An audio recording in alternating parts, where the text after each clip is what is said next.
పాలకొల్లు, నరసాపురం, ఆచంట ఏదైతే మా 3 నియోజకవర్గాల్లో మా ఆక్వా సంఘం ఉందో మీ అందరం కూడా సంఘం పెద్దలందరూ కూడా ఏ రోజు ఆలోచించుకుని ఎవరైతే ఈ 3 నియోజకవర్గాల్లో గ్రామాల్లో అవ్వచ్చు, వార్డుల్లో అవ్వచ్చు, ఎవరైనా సరే అక్కడ సోడా బడ్డీలు కానీ వేరే ఫ్రిడ్జ్లు ఉన్న వాళ్ళు ఎవరైనా సరే కనుక మా దగ్గరకు వచ్చి మా సంఘాన్ని సంప్రదించి మరి వారు కోరితే వారికి 10,000 రూపాయలు విలువైన రొయ్యలు ఇవ్వబడతాయి.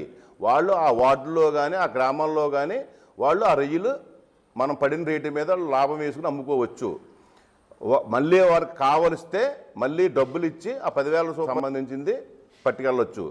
అలాగే మేము రొయ్యలే అమ్ముతాము, వేరే ఏది అమ్మము, రొయ్యలు అమ్ముతాము అంటే కనుక వాళ్ళకి ఒక ఫ్రిడ్జ్ కూడా ఇస్తాము, వాళ్ళకి 25,000 రూపాయలు అరువిస్తాము. దీనివల్ల ఏంటంటే ఎవరైతే లోకల్గా రొయ్యలు అందుబాటులో లేవో వారందరికీ కూడా అందుబాటు చేయడం కోసం మా సంఘం తరపున ఈ యొక్క నిర్ణయం తీసుకున్నాం. అలాగే పాలకొల్లు సెంటర్లో ఇక్కడ మెయిన్గా మన వై జంక్షన్ దాటిన తర్వాత ఎలక్ట్రికల్ సబ్స్టేషన్ ఎక్కడుందో అక్కడ మెయిన్గా ఈ రొయ్యలు అమ్మే ఒక షెడ్ నిర్మాణం చేస్తున్నాం. దాంట్లో రేపు జూన్ 8న ఏదైతే అందరూ కొనుక్కోవాలని, రొయ్యలు కొనుక్కోవాలని, తినాలని ఎవరైతే ఉంటారో వారందరికీ కూడా ఇక్కడ అందుబాటులో ఉండే విధంగా అక్కడ మనం ఒక షెడ్ నిర్మాణం చేస్తున్నాం. దాంట్లో అందరికీ రొయ్యలు దొరుకుతాయి. అలాగే ఈ కాన్సెప్ట్లో ఎవరైనా సరే ఈ సంప్రదించాలనుకుంటే తప్పకుండా వస్తే వారికి ఈ కార్యక్రమం చేపడుతుంది. ఇది ఒకటే, అందుబాటులో లేని వారికి అందరికీ ఈ అందుబాటు చేయాలనే ఉద్దేశంతో ఒక సంకల్పంతో మేము ముందుకు వస్తున్నాం.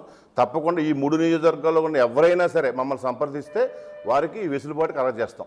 రాష్ట్ర స్థాయి మరి ఆక్వా మీటింగు అమలాపురంలో జరిగిందో అక్కడ కొన్ని నిర్ణయాలు చేయడం జరిగింది.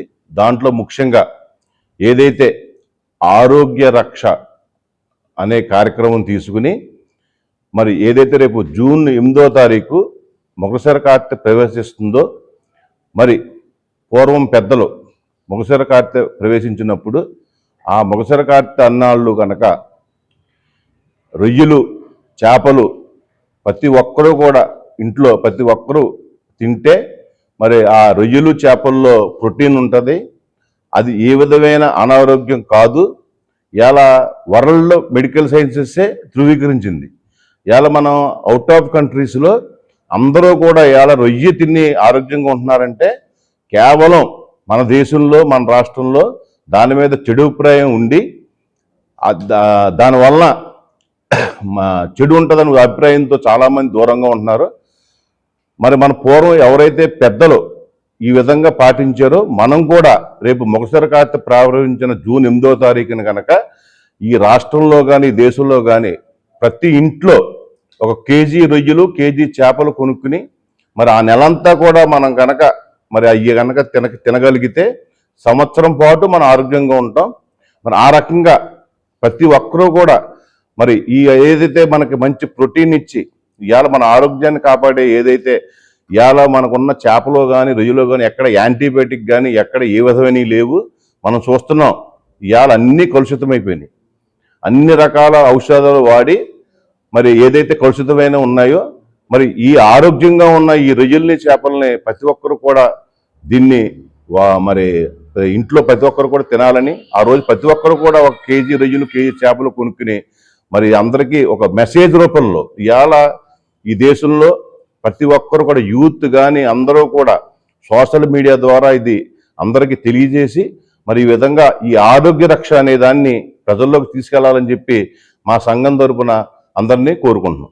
మొగసర కార్తె సందర్భంగా జూన్ 8వ తారీఖు ఏదైతే మరి అందరూ కూడా ప్రతి ఇంటికి కేజీ రొయ్యలు, కేజీ చేపలు కొనుక్కోవాలని ఏదైతే మా సంఘం తరపు పిలుపునిచ్చామో అలాగా కొనుక్కోలేక ఎవరైతే పేద ప్రజలు ఉంటారో వారికి మా సంఘం తరపున పాలకొల్లులో గాంధీ బొమ్మల సెంటర్లో మంత్రి రామారెడ్డి గారి సారథ్యంలో అక్కడ ఉచితంగా భోజన సదుపాయం ఏర్పాటు చేయడం జరిగింది. రొయ్యలు, గోంగూర కూర, చేపల పులుసుతో ఆ రోజు 11 గంటల కాడి నుంచి పేద పేదలకి అక్కడ భోజన సదుపాయం ఏర్పాటు చేయడం జరిగింది. అలాగే ఆచట నియోజకవర్గం మార్టేరు సెంటర్లో ఎమ్మెల్యే పీతాని సత్యనారాయణ గారి సారథ్యంలో అక్కడ కూడా రొయ్యలు, గోంగూర కూర, చేపల పులుసుతో ఉచిత భోజన సదుపాయం ఏర్పాటు చేయడం జరిగింది. అలాగే నరసాపురం నియోజకవర్గం నరసాపురం సెంటర్లో అక్కడ ఎమ్మెల్యే బొమ్మిడి నాయకులు గారి సారథ్యంలో అక్కడ రైతు నాయకులతో అక్కడ కూడా ఉచిత భోజన సదుపాయం, రొయ్యలు, గోంగూర కూర, చేపల పులుసు ఏర్పాటు చేయడం జరిగింది. దీనికల ప్రధాన కారణం ఎవరైతే ఆర్థికంగా రొయ్యలు, చేపలు కొనుక్కోలేక వారు మొగసెరగాట్టులో మేము తినాలి, మా ఆరోగ్యం పెంచుకోవాలని ఎవరైతే కోరుకుంటారో అటువంటి పేద ప్రజల కోసం మా సంఘం తరపున ఆ రోజు ఈ ఉచిత భోజన సదుపాయం ఏర్పాటు చేయడం జరిగింది. దయవుంచి ఎవరైతే పేద ప్రజలు తినలేని వారు ఎవరు ఉంటారో ఆ 3 నియోజకవర్గాలు 3 సెంటర్లో కూడా తప్పకుండా ఈ అవకాశం ఉపయోగించుకోమని మా సంఘం తరపున ప్రతి ఒక్కరిని కోరుకుంటున్నాం.